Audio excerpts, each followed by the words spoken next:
Welcome to episode 3 of Unbreakable. Why are we in the desert? And will we ever get out? Let's start at the beginning. Hello and welcome to Crossroads, which comes to you today from one of the harshest and most unforgiving environment on all of planet Earth, the desert. Blazing sun and scorching heat by day, bitter cold and frigid temperatures at night, biting wind pretty much all the time. So why am I here? What's in this box? Well, we're here in the desert because I know you are in the desert. The good news, you don't have to stay here. In fact, at Crossroads, we exist to guide you out of the personal desert you find yourself into the adventurous life that God has made you for.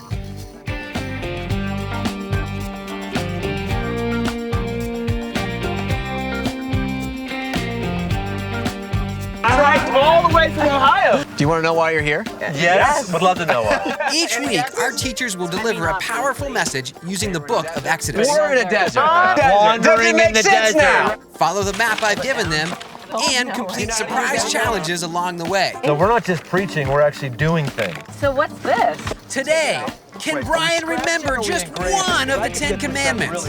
Will Alli give us the endurance to last? And will Chuck ever get out of the desert? Let's find out right now.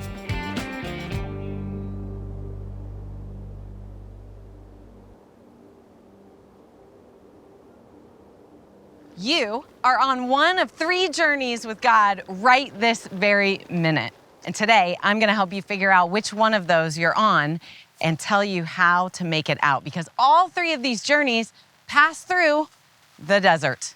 And some of us are not gonna make it. We're gonna get hot, tired, discouraged. We're gonna give up somewhere along the way. And I don't want that to be you. I want you to make it out. And they're also the journeys that God took the nation of Israel on when they came out of slavery from the nation of Egypt. We read about their history in the book of Exodus. This is a story about a huge extended family that God rescued out of slavery. And they probably thought, like you and I would, that the point of escaping slavery would be to go live free in a better place. And yeah, God wanted them to have that too, but he actually had some other things in mind.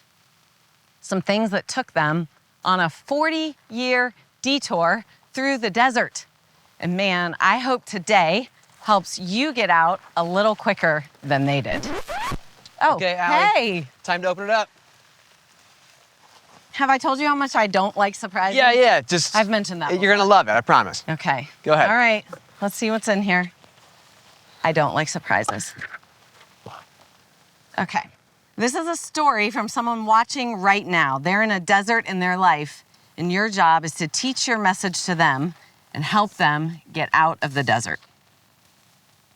2020 began a real desert in my life. My career that I was so passionate about and my job disappeared overnight due to, and it isn't coming back anytime soon. My boyfriend and I were talking about marriage until he broke up with me out of the blue.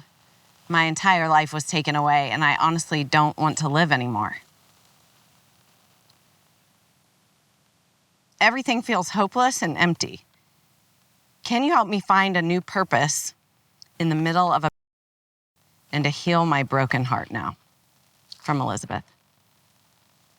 Elizabeth, I have such good news for you today. You want to take this? Mm-hmm. I have such good news for you today. One of these journeys is exactly the journey that you are on. I feel your desert, I really do. And journey number 3 is just for you. I can't wait to tell you what that's about. And we're not gonna start there, so you're gonna have to wait for just a couple of minutes because your journey is journey number 3. But the first journey that Israel took through the desert was actually called a journey of trust. And maybe someone else watching is on that journey today.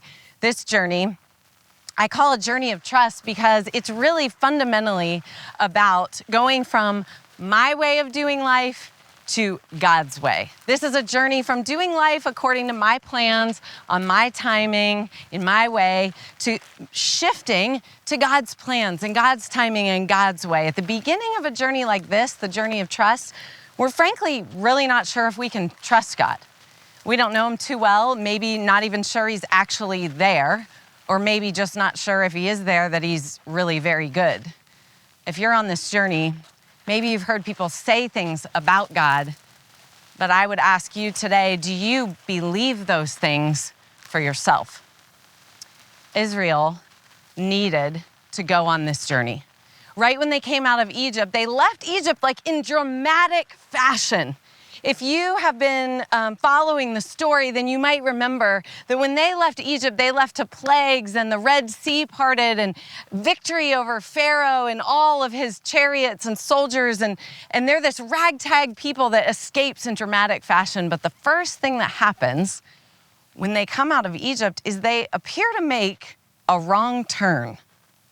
So go with me here. God actually seems to lead them further away from the land that they had been promised. There was this land called Canaan that had been promised to their ancestors. And you can see here on the map, when they leave Egypt, what they do is they come down and they cross the Red Sea to get out, but they don't move right across to Canaan. Instead, God actually takes them further away. He takes them on what looks like the wrong direction. They actually look like things are going worse for a time. Israel had no idea that God was not just interested in getting them as quickly and comfortably to their new destination as possible, because they were on a journey of trust. Out of college, I went to work at a company called Procter & Gamble. I was there about 6 years, and I actually left specifically to come to work at Crossroads. I felt like God was pushing me in a new direction in my life. And just like Israel, the prospect of escaping where I'd been and going somewhere new, like somewhere that felt freer to me, seemed exciting. It even seemed like maybe I was getting closer to the life that God had for me, even if it felt scary to leave what I'd been doing. But what I didn't know, I had no idea, is that God didn't want me to just reach my new destination. Less than 2 years after I started working at Crossroads, I felt a similar push from God. I felt a similar leading to leave the place that I thought He had led me, and to go home and not work at all for an entire season. But I thought, like, seriously, how could this be? I thought I followed you here, God. I thought you were doing something new. Wait. Okay. You keep talking about God leading you and you following Him. We've been in Exodus, and there's like burning bushes and pillars of fire and clouds. Was it like that? Is that what you mean? Was there a burning bush inside your house? Like, how did you know this is where God was taking you? No, I mean, when I say that God was leading me, what I mean is that in spending time with God, when I pray, I have friends that I connect with who might pray for me. I read the Bible. I just ask God honest questions sometimes, and I wait for an answer. Okay, no burning bushes. And that can come of all different ways. Yeah, okay. No burning bushes, no voices from heaven in my life. And that's still God leading us? Absolutely. Okay, great. That was helpful. Absolutely. Thank you. Keep No going. problem. Sorry. Keep going. So I think that I followed God to this new place, only now it looks like I'm getting further away. How can this make any sense at all? This can't. But I was sure. I was really sure that I was supposed to leave the place that I thought I had just come to. This was the turn that took me into my desert. My journey of trust began the day that God started leading me somewhere that wasn't what I expected. That in some ways looked like I was going to end up worse off and further away from what I thought I was going to go do. Israel felt this way. Just 3 days into the desert, just 3 days, they traveled into the desert and they couldn't find any water.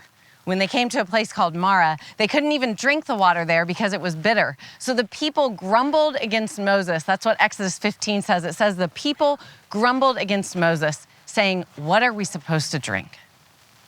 This was 3 days in after their miraculous rescue. Why in the world would God lead them to the very edge of basic survival? I mean, the human body, especially under these conditions, can only survive about 3 days without water. But God had an agenda, and His agenda went way beyond their quick arrival into a new comfy home. He wanted to force to the surface the real questions that they had about Him, and the real questions that you and I have to deal with too. Is He really there? And if He is, will He be able to take care of me? And will He? God wants us to confront these questions, not to deny them. He knows that you doubt Him when you're confused or unsatisfied or He's doing something you didn't expect. Listen, I stayed home for 7 years without a job, and for about 6 of them, I was completely in the dark about whatever might take me back to the place I thought he was going to lead me. We can't live off of somebody else's experiences with God. He wants you to have your own. The journey of trust is the time that you go find out the answer to those questions. Because the answer, spoiler, is yes, God is there. And you can trust him. And he is kind enough to take the time to prove himself to you over and over if necessary. In the book of Exodus, Israel had to repeat this journey several times, like water and food and lead. Will God actually be there to take care of my needs? Exodus 17 says that during this period of time, Israel moved from place to place just as the Lord commanded. It was almost like God was telling them, pick up, now go here, because the only way out of this desert is to follow. During the early weeks, just after their rescue, it was almost like God was having them practice. Get up, move, hear me, follow, see me, go. And in doing that, he surfaced their real questions. They didn't trust him, and they needed to see it. They needed the answer to can they really trust God? And the only way to do that is to actually follow. I would tell you today, if you are praying, like I told Kyle, if you're praying, if you're seeking God, if you're asking questions, if you're getting counsel from other people in your life that are trying to follow God, and you still think he's leading you to a place you didn't expect, a place that looks further away, you know what I would say? Follow him there. A sure way to stay in the desert is to never actually follow. If you want to stay in the desert, you'll do it your way on your timing, and you'll get there when you want to instead of following the God who can lead you out, and he will lead you out, and you can trust him to do it, but only if you follow where he leads. The end of the journey of trust is not when we get to our new destination. Not even close. The end of this journey is when we can confidently agree that God is the way. When we stop resisting where he's leading because we don't like it or we're confused, and instead we agree that his plans, his timing, his ways are better than our own. God is the way. All right. Challenge number 3. Challenge number 3. I hope I get to use my telescope on I this would one. love to use this sextant. I would love to know how to use this thing. I know, it's Say pretty that, intense. right? Let me take this off. All right, take off your cute backpack. Yes, yes. All right, we got to open this up. That certainly wasn't. We weren't helped with that at all. No, with no nest We did need. it all on our own. All right. All right, let's see. We got Set in Stone, Week 3 Challenge. In the book of Exodus, the 10 Commandments were smashed by Moses when he was enraged by the sight of the children of Israel worshiping a golden calf in Exodus 32:19. So he had to rewrite them with God's help. You will have to carve just one commandment into stone using the tools provided. Oh my goodness. Wow. All right, well, let's see what we got here. Got some stones. I don't know who set this up. Wow. I've done a good bit of construction. Yeah. I've never actually carved something in stone. I would imagine it's not the easy. Oh, and there's different sizes. Okay, so yeah, you need like intricacies to be able to do different letters. All right. I mean, this has something sharp on it. This is more like a set that you use, but Okay. I mean, maybe. How's it going, guys? Well, Kyle, I don't see any carving there yet. you're real like, constructy kind of guy, Right, table Kyle. building kind of guy. You ever Yeah. carved anything in Have you stone? verified this can actually happen? Yeah, absolutely. Moses did it. You guys can do it. Yeah, but here's the thing. Why don't you guys Moses take a didn't seat? have a price tag on the backside of it either. But this is not the exact for kind of Michael. stone. Yeah, these are nice. These are nice rocks. We got you guys the all right, best, all okay? right, yes. We got you. Why don't you take a seat over here? All right, well. Why don't you sit Sit down? over here. Okay. Now, the thing that instruction card didn't exactly tell you is that this is a contest. And if you want to know what you're going to get, right there. You guys ever seen one of those before? We smell that? No. You smell? Oh. Ooh, smell good? Ooh, smells Oh, great. man, That right does there smell is the good. world famous In-N-Out burger That's what I thought. with That's what I fries. thought. Winner That is gets gonna one go of these. in my mouth and out my butt. That's what's that. So pick your. It's gonna go in. It's gonna go out. I feel like I don't know. It's happened to me, not you. that was more detail than we needed, probably. Go ahead and think of your favorite commandment Okay. and start carving. While you do that, I'm just gonna sit here, right here. I do one before we start. If this is a race, I'm not sure. You might be better off with that actual hammer. Yeah, I mean, this is like, lightweight.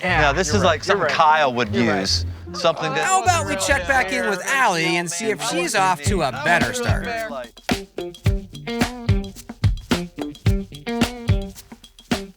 So the first journey was a journey of trust, but that wasn't the only thing that God wanted to do in the life of his people. Some weeks later, they found themselves further into the desert, and Israel arrived at the place where their next journey was waiting for them. And this one is a journey called obedience.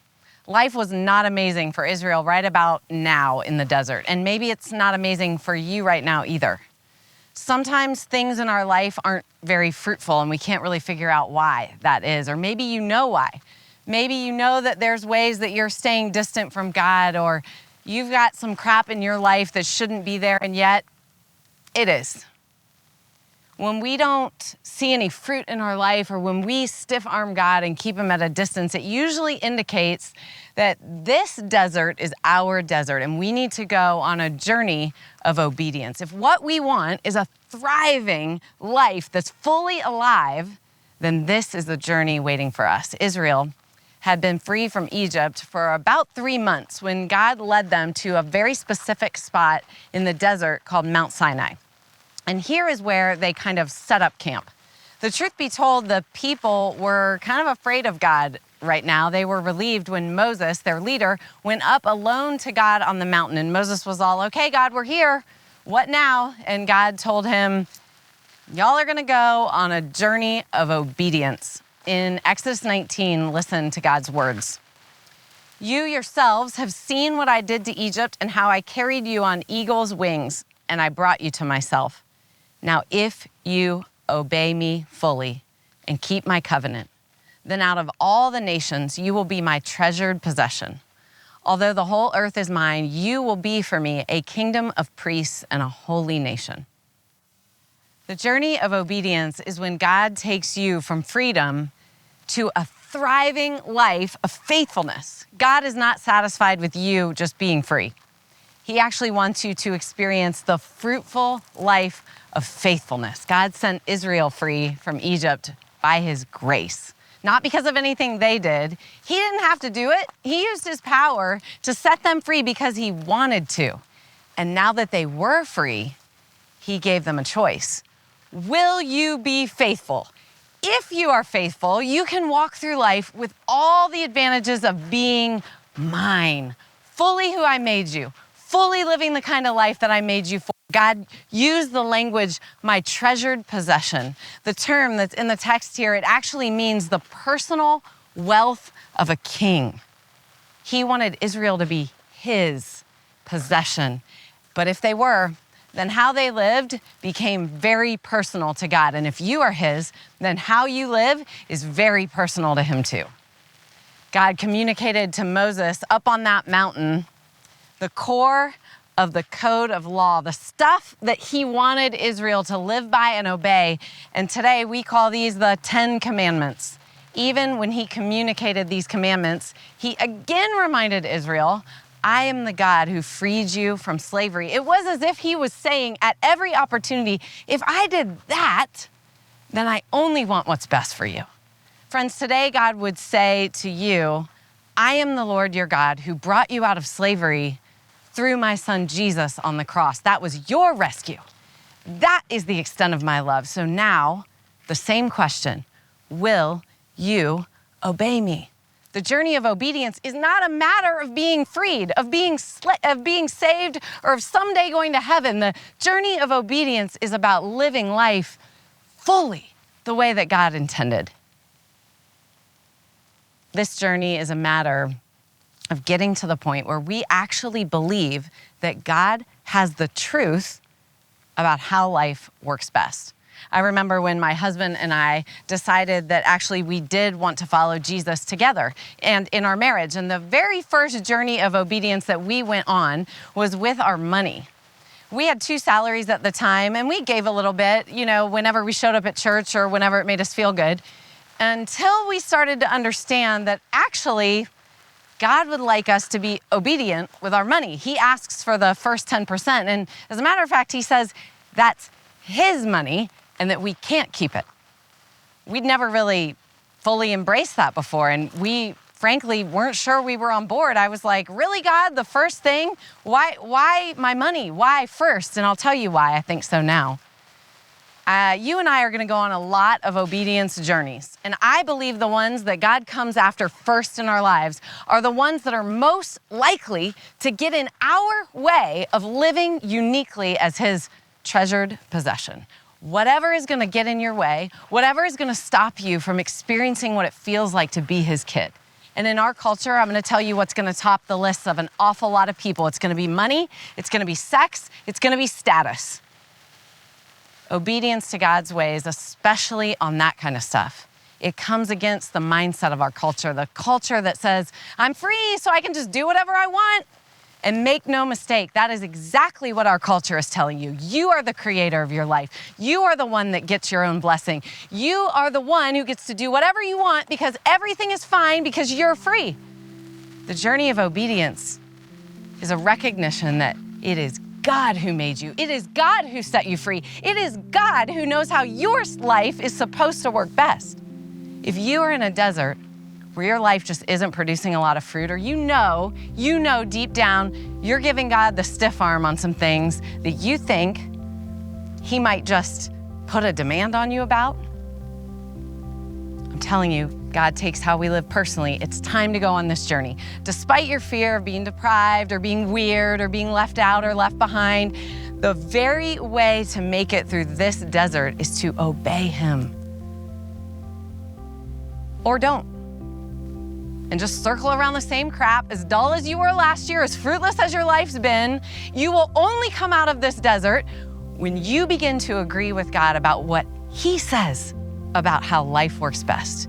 You know you're at the end of a journey of obedience when you can honestly say out loud, okay, God, You are the truth. Let's check back in with Brian and Chuck to see if they've made any progress.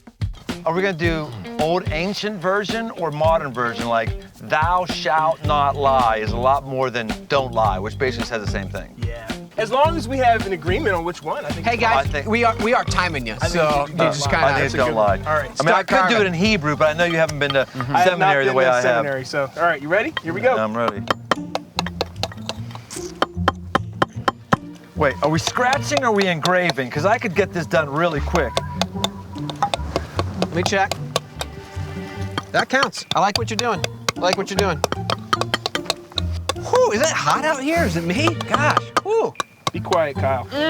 Be quiet. I am doing the work of the Lord. Safety glasses, I just had one go in my eye. If we have to change mine to don't covet, how Probably. legible does this have to be? I have to be able to read it. Okay. All right. So we shouldn't have told you what we were doing here. Never said you couldn't pay me off or bribe me, so just keep that in mind. I got it! I want to finish for. Check with the. I don't even know what that says. You don't know what that says? I can't even What do read you it. mean you can't? I can't even read it. That's ridiculous. What do you mean? can't Yes, read you it. can see it. You know what? I'm gonna have mercy on you guys. It says Tell do you what. not lie. You're we go. actually Tell you lying what. right now. It says do not lie. You're lying right now. Mercy on you. There's an ice cold one for you. There How you is go, it Chuck. mercy to Very give me? kind. How is it mercy? Thoughtful. It's non-alcohol. My friend Oh, Cal. no, alcohol dehydrates my you. It's friend the Cal desert. knows me well. Yeah, I Thank want you you to- very much. But you're not I don't wanna anti-alcohol. dehydrate you. You're I'm anti not. the taste of beer. Yeah. Yeah, and I've never had this one, so I'm assuming this might not solve the problem. Is what you're saying? Oh, duels, huh? Kick it back. I'd rather drink beer. Yeah, it's hop flavored water is what this is. Well, yeah, here's to Cheers. not breaking the commandments, huh? There we go. Yeah, very right good. there. Cheers. Salute. Cheers, salute. While they hopefully have the endurance to last through this challenge, let's check back in with Alli. Well, there's a third journey, and this journey is Elizabeth's journey. I read this letter from Elizabeth earlier, and she said something that really got me. She said her entire life was taken away, and she wasn't sure she wanted to live anymore. And it made me really sad because, gosh, your life is endlessly valuable. And I know that God has so many things that He wants to do in it. And the reason I thought of this particular journey for you is because the last journey is a journey of relationship. And Elizabeth, before I tell you why I think this is your journey, I also want you to know I'm putting this in my pocket and I'm gonna take it home with me. And every single day this next week, I'm gonna be praying for you with your own words about how you feel about your own life, because I think this is a really common feeling. We go into seasons, and I hear this so often. This kind of desert that you're in, it feels like a loss of direction. It feels like a complete lack of focus in your life, where you literally are wandering, not sure where to go or what to do next. And it just reminded me of Elizabeth's situation, because all of a sudden some major things fell out from under her in one fell swoop. I think any sense of wandering like that actually is your invitation from God to start on the third desert journey, the journey of relationship. It's on this journey that God wants to move to the center of your life, to the center of your day, to the center of your job, to the center of your parenting, your decision-making, whatever. God wants to be in the center. Instead of asking God to come in and dip around the edges of our life and bless it, this journey is about God becoming the core relationship in your life, the thing that gives everything else direction around it. When the Israelites first entered the desert, they didn't have any direction, no plans, no maps, no compass. God simply traveled in front of them as a cloud by day and as a pillar of fire by night. The only thing that gave them any sense of orientation was staying in sight of God himself. That relationship was the only thing that was giving them direction. It wasn't just while they traveled that God wanted this for Israel. His plan was to be their center, their direction all the time, to take them from a group of wanderers to a nation of worshipers who woke up every day and knew exactly who they were and exactly what they were doing. And God wanted to do it in a very unusual way. He did it by telling them to build a tabernacle. Okay, so a tabernacle is basically a big tent. It's a big tent where Israel would come to worship God. It was also where his presence was said to be found among his people. It was like his house, for lack of a better term. In the book of Exodus, the description of the tabernacle is actually pretty mind-numbing. Sorry, God. But it's pretty tedious to read through the chapters that describe it. I want to share one important detail, though, just one, because it's so what God wants to do for you and I. See, the placement of the tabernacle inside the entire camp of Israel was this. It was right in the center. God described where he wanted it built. He described every single detail about it, but the position of the tabernacle in the middle of all the people was right smack in the center. And that was no accident. The center is where ancient tribal kings actually always had their tents. See, God was sending Israel a message. He was telling them something by the placement of this tent. God was telling Israel, you have a king. I'm right here with you. I will not go anywhere. Every time you wake up in the morning, you're going to see me here and know that my presence is with you. You will never wake up and wonder, who am I? What am I doing here? God wanted to remind them that he was the core relationship of their life. He wanted everything about who they were as a people and as a nation to completely revolve around him. So God gave Israel all these instructions, and they built this huge tent called a tabernacle. And when they were finished setting it up, it says, then the cloud covered the tent of meeting, and the glory of the Lord filled the tabernacle. Whenever the cloud lifted from above the tabernacle, they would set out, but if the cloud did not lift, they did not set out. The tabernacle is a message in and of itself. It's a message from God to his people saying, I'm right here. I'm in your business all the time. And when I'm here, you stay here. And when I move, you move. The tabernacle was the center of life in the nation of Israel. The very presence of God. He was their focus, their direction, their everything. And what the people did at the tabernacle actually guaranteed that this relationship could keep going all the time. See, the people brought sacrifices to the tabernacle to deal with their sin. Sin, put the most simple way I can think of it, is anything that interrupts relationship with God. So God not only put himself in the center of his people in relationship with them, but then he made a way that that relationship would never be interrupted, that no sin would ever separate them. And every day Israel would wake up and they would offer sacrifices so that their relationship with God could be ongoing. And the way that happens for us today is not through a tabernacle and an animal sacrifice. It is through Jesus. The writer of the book of Hebrews in the New Testament actually explained that Jesus came with a new agreement, a new covenant, not with the blood of animals, but with his own blood.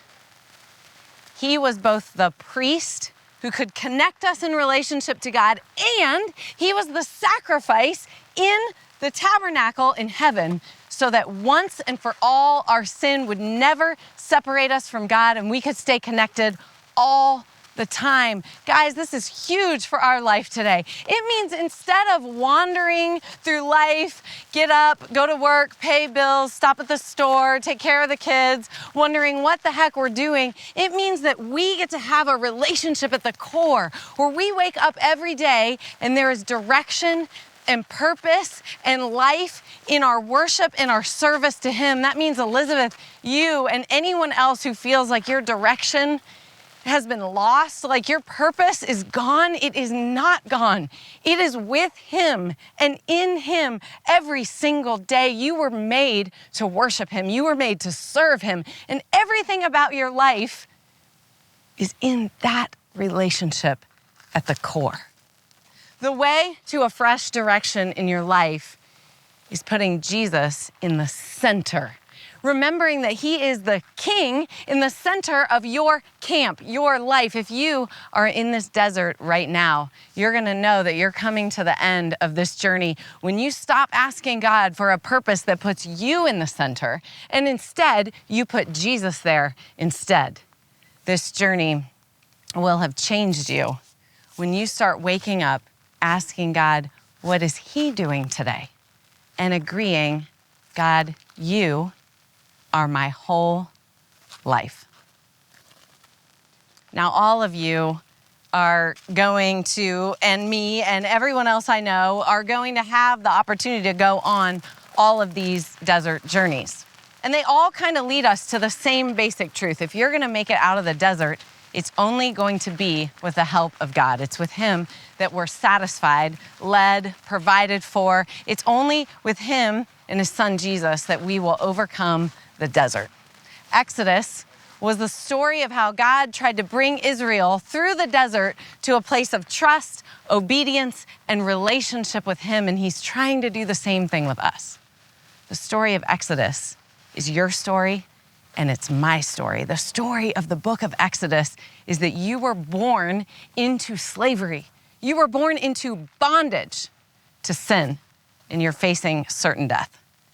But if you will take shelter under the blood of a lamb, then God will lead you out into freedom by his power and by his grace. And once you're free, once you're alive in Christ, he's gonna ask you, will you be faithful?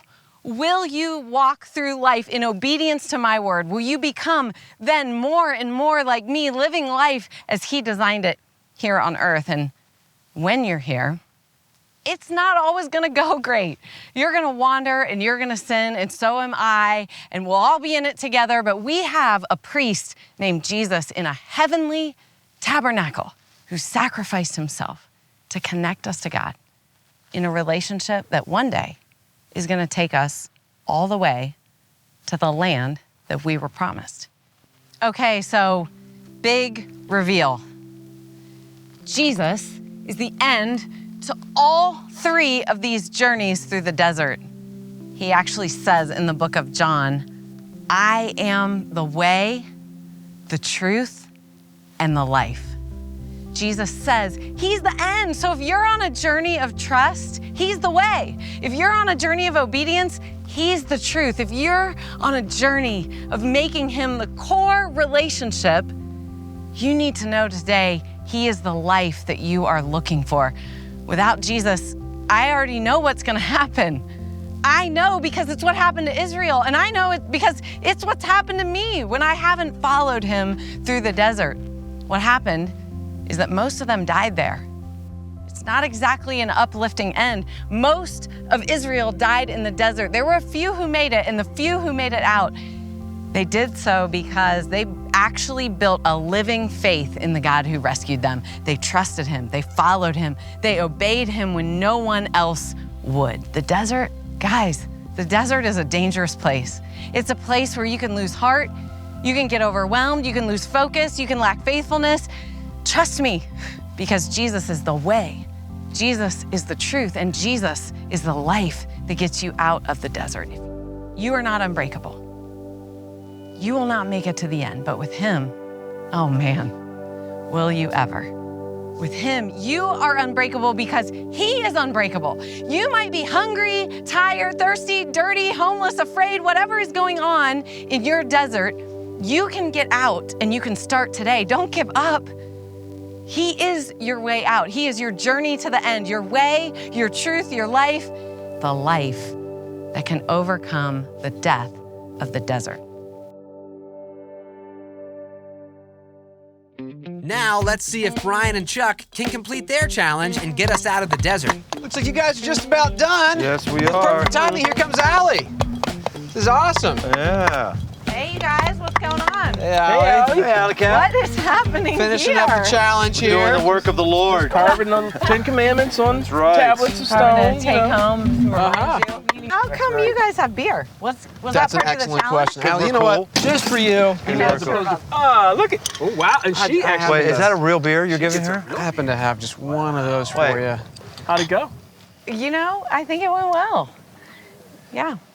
I cried, I yelled at people. It was great. You did all the things. Just a normal day. There's the endurance to Normal last. day. Okay, Alli, now, Cry a little, yell a little. Cry little yellow people. Yeah. this is a contest, and I think you should be the judge. The contest do was they have to carve one of the 10 Commandments, any one that they picked, Okay. into stone. Whoever wins, i.e. carves the best, gets this delicious In-N-Out burger. So I'm gonna let you look at what their work and reward it. No, look. Or whatever else you want to do with it. I guess that's fine too. There might not be anything left. All right, so Wait. Love God. Do not lie. You have love God on there? I do now. Oh! Except that wasn't part of the 10 Commandments, so you just added to the law. I think. All right. Do not lie. Well, I mean, duh, Chuck wins. You got. Oh, come He on. got two. You are lying right now. You are lying right now. Why does he win? You got love God. That's good. The first and greatest No commandment, other gods Brian. before The me. first and greatest commandment. You win the burger. Hey, you know what? It also says, well, it doesn't say in the 10 Commandments. It doesn't says you can say be share. generous. It does not but say you share. can. But you can. So please, have some. Have some. So generous. How can I talk Love about your loving neighbor God if I'm as not gonna? yourself. You're gonna Right, let me you have know? the first bite. Absolutely. You can have the first. I'll let you have the first bite. Of the burger. All right. So good. I've actually say never right had Like some too. an In-N-Out it's not burger. Very, You've never had? This is your first In-N-Out I'm burger? not sure about Absolutely the is. sharing. Oh, you're right. We shouldn't do that. Yeah. Oh. Oh crap! I fine. just touched all over it too, so that means you Brian's. We're No. going. Now We're going with it. Thank you We're very in much. the desert. We're in the desert. Yeah, you Oh, that's so know. gross. He's Start licking with his things tongue. again. He licked the likes ice cream things. earlier, too. One of the things we're learning about Brian is He Brian likes likes to to lick lick things. his That's food. the He does. problem. He That's does. the problem. Before he eats it. To lick things. What does that mean? You Like to lick lick. the ice cream, you licking the burger, like you just lick things. Yeah, You're you're licking supposed a lot to of eat things, man. Just take bites, like a normal person. Yeah. Tell you what, that went in, and it's gonna come out too. Oh, okay, I think we're done here. Hey, Yeah. listen, you guys were amazing sports through this entire thing, and not just amazing sports, but honestly, amazing guides. You gave us the strength to stand, the courage to move, and the endurance to last. It was incredible. Hey, at Crossroads, we know that. We've actually designed our church so that you don't have to do life alone. In fact, if you need help in any way right now, reach out to us. Honestly, go to the website, click the chat button. Someone's waiting there to talk with you. And what we did in this series, we actually do every single weekend. Every weekend, we release a brand new episode designed to inspire you, equip you, encourage you, and get you to the life that God made you for. We'll have more just like this next week. All right, that's pretty much it, I think, right? All right. Let's head home. Let's go. Let's go. Which way? where?